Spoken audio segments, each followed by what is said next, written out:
ఎట్టకేలకు సిద్దిపేట మున్సిపల్ ఎన్నికలకు route clear అయింది. హైకోర్టు తీర్పుతో ఆశావహుల్లో కొత్త ఆశలు మొదలయ్యాయి.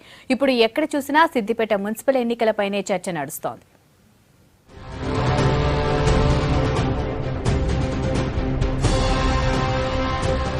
వరంగల్, ఖమ్మం కార్పొరేషన్లతో పాటు సిద్దిపేటలోనూ ఎన్నికలు జరుగుతాయని భావించారు. కానీ ఎన్నికల సంఘం మాత్రం సిద్దిపేటకు నోటిఫికేషన్ ఇవ్వలేదు. కోర్టులో కేసున్నందున ఇక్కడ ఎన్నికలు నిర్వహించలేదు. చివరిసారిగా సిద్దిపేటలో 2005లో మున్సిపల్ ఎన్నికలు జరిగాయి. 2010లోనే మళ్లీ ఎలక్షన్ జరగాల్సింది. అప్పటి నుంచి ప్రత్యేకాధికారుల పాలన నడిచింది.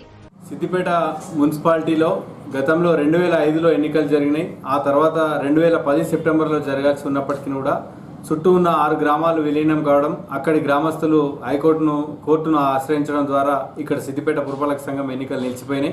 ఏదేమైనప్పటికీ సిద్దిపేట స్పెషల్ గ్రేడ్గా అవతరించి ఈ 6 గ్రామాలు విలీనం కావడం ద్వారా ఈ విస్తీర్ణం పెరిగి తద్వారా ఆదాయము అదే రకంగా అభివృద్ధి జోరందుకుంటాయని చెప్పి మేము ఆశాభావం వ్యక్తం చేస్తున్నాం. 2011లో సిద్దిపేట మున్సిపాలిటీలో ప్రశాంతి నగర్, హనుమాన్ నగర్, గాడిచెర్లపల్లి, ఇమాంబాద్, నర్సాపూర్, రంగనాంపల్లి గ్రామాలను విలీనం చేశారు. ఈ 6 గ్రామాల విలీనం తరువాత ఎన్నికలు నిర్వహిద్దామని ప్రభుత్వం భావించింది. కానీ గ్రామాల విలీనంపై కొందరు కోర్టును ఆశ్రయించడంతో వారికి అనుకూలంగా కోర్టు స్టే విధించింది. అప్పటి నుంచి కేసు కోర్టు పరిధిలో ఉంది. ఆ గ్రామాల విలీన ప్రక్రియ సక్రమంగా జరగలేదని హైకోర్టు స్పష్టం చేసింది. 2014లో విలీన ప్రక్రియను సవరిస్తూ ఉత్తర్వులిచ్చింది రాష్ట్ర ప్రభుత్వం. అయినా పిటిషన్దారుల అభ్యంతరంతో ఎన్నికలపై స్టే ఇచ్చింది కోర్టు. ఫలితంగా రాష్ట్ర వ్యాప్తంగా మున్సిపల్ ఎన్నికలు నిర్వహించినా ఇక్కడ మాత్రం జరగలేదు.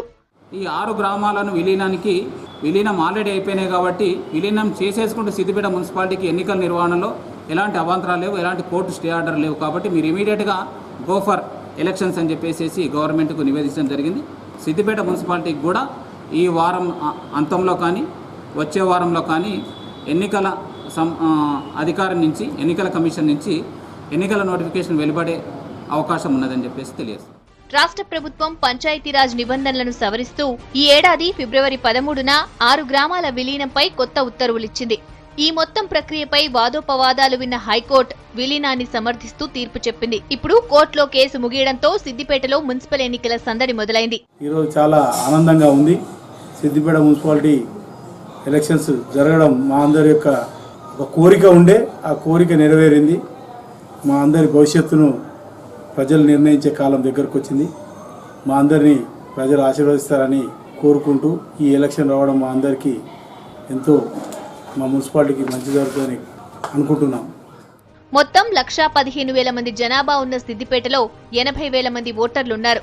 34 వార్డులకు అధికార పార్టీ నుంచి టికెట్ ఆశించే వారి చిట్టా కూడా భారీగానే ఉంది. టికెట్ ఆశిస్తున్న నాయకులు ఇప్పటి నుంచే ప్రయత్నాలు ముమ్మరం చేశారు.